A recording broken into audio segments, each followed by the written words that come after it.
大家好，我是小青。只用糯米粉加一块南瓜，就能做出好吃的糯米卷，香甜可口，软糯又拉丝。做法较为简单，心中小白一看就会做。首先准备一份南瓜，先切去外皮，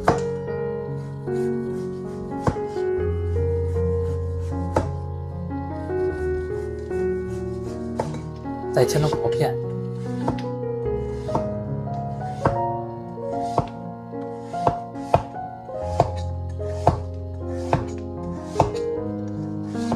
切好放入盘子里，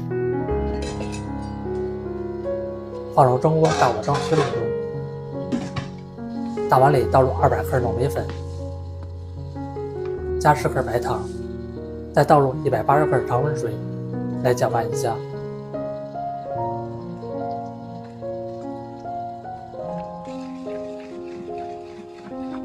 一直搅拌到稍微稀稠一点的糯米浆就行，放入蒸锅里面。大火蒸20分钟，南瓜蒸熟取出来，用勺子压成南瓜泥。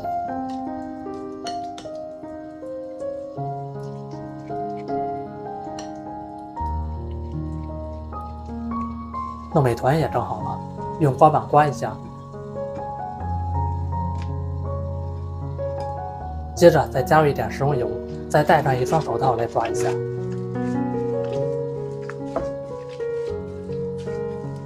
就像我这样来回的拉抻，我每天都会分享一道家常美食食谱，感谢您在页面下方给我点个赞，一定支持一下，非常感谢您。大概需要拉抻5分钟左右，越拉越光滑，一直抻到非常细腻的程度就可以了。案板上撒一些椰蓉粉翻干，这样做来更好吃。再放入糯米团，表面再撒一些椰蓉粉，再来擀一下。擀的稍微薄一点，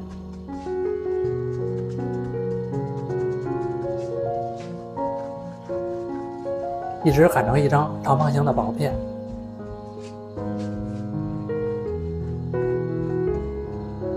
再放入一层南瓜泥，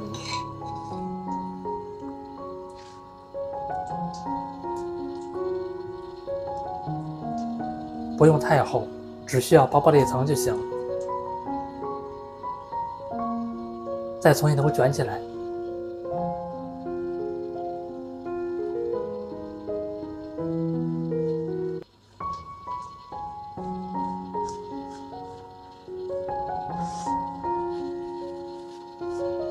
这个时候准备一根线绳，再分割成小块，这样切割非常简单还省事。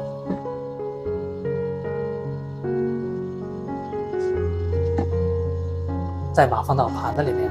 这么一道南瓜糯米卷就做好了，看起来非常漂亮。吃起来的口感是那种南瓜味非常浓郁，糯叽叽的，柔软又拉丝。学会这样做比糯米糍好吃，喜欢吃就马上收藏起来试吧。